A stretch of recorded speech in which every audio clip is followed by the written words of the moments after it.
விழுப்புரம் மாவட்டத்தில் நம்ம ஐஏஎஸ் ராதாகிருஷ்ணன் அவர்கள் உணவுத்துறை அதிகாரி செயலாளர் முதன்மை செயலாளர் அவர்கள் நம்முடைய இணைந்திருக்கிறார். சார், நீங்கள் வந்து காலையிலேயே ப்ரிப்பேர்டன்ஸ் எல்லாம் பார்த்துட்டு இருந்தோம், நீங்கள் வந்து உணவெல்லாம் கொடுத்துட்ருக்கீங்க. இன்னும் ஹைரிஸ்கான ஏரியாஸ் இருக்கா? நீங்கள் அதெல்லாம் எதாவது மானிட்டரைஸ் பண்ணியிருக்கீங்களா? இன்னும் ஃபுட்டு வந்து மக்களுக்கு போய் பண்ண வேண்டிய பணிகளும் இருக்கா சார்? இப்போ பேசிக்காக என்னன்னாக்கங்க, அது முதல் நாளுக்கும் ஒவ்வொரு நாளும் வித்தியாசமாக இருக்கும்.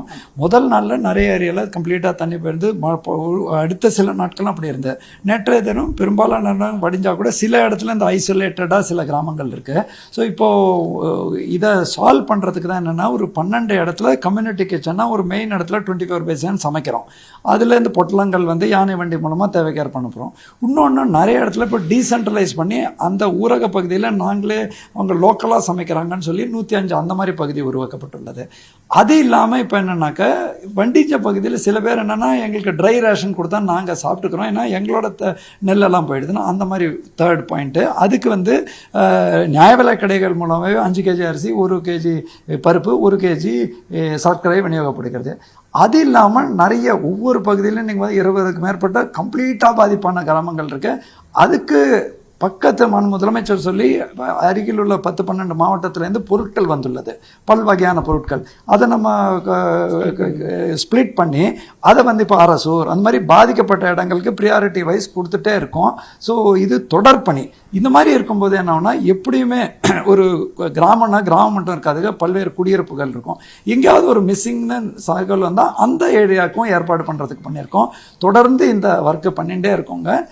டெஃபினட்டாக ஒவ்வொரு நாளும் இந்த மாதிரி குறைகள் வரக்கூடிய இடங்களில் தனி கவனம் செலுத்தி ஒரு ஸ்ட்ரைக்கிங் டீம் மாதிரி போட்டு அங்கே சப்ளை பண்ணுறது சொல்லுவோம். சில இடத்துல என்ன பண்ணுறாங்கனாக்கா, எங்களுக்கு அந்த இன்னொரு பொருள் வந்தால் தான் இதை நாங்கள் குக்டு ஃபுட் சாப்பிடுவோம்னு சொல்லுவாங்க.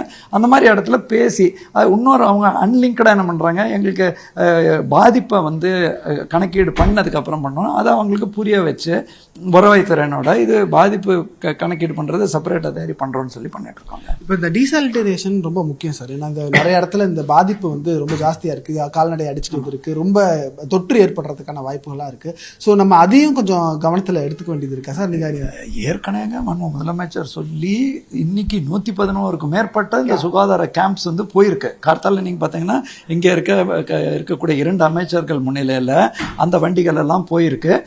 குறிப்பாக அது மட்டும் இல்லாமல் ப்ளீச்சிங் பவுடர் உள்ளாட்சி அமைப்புலேருந்து அதை போட்டுட்ருக்காங்க. அதே மாதிரி இந்த பாதிப்பான பொருட்களை அந்த பகுதியிலேருந்து எடுத்து இந்த கிரெயின்ஸு இல்லை அந்த வீட்டில் இருக்கிறத அதை சுத்தம் படுத்தக்கூடிய பணி இன்றைக்கி அரக்கண்டநல்லூரில் மாஸ் கிளீனிங் பண்ணியிருக்காங்க. ஸோ அதுக்கு 6 வகையான அதிகாரிகள் குழு இருக்குது.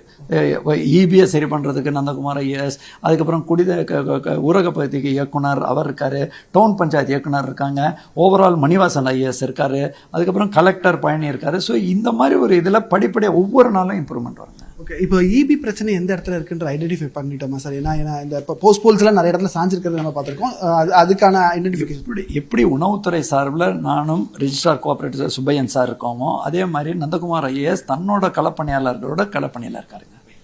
Thank you sir, thank you sir. தொடர்ச்சியாக அரசு இயந்திரம் வந்து மிக தீவிரமாக இங்கே மாட்டியிருக்கக்கூடிய மக்களை மீட்பதற்கான பணிகளை எப்படி இருந்து வருகிறது என்பதை உணவுத்துறை செயலாளர் அவர்கள் சொல்லியிருக்கிறார்கள். ஒளிப்பதிவாளர் நிர்மலுடன் நியூஸ் 18 தமிழ்நாடு செய்திகளுக்காக சுபாஷ் பிரபு.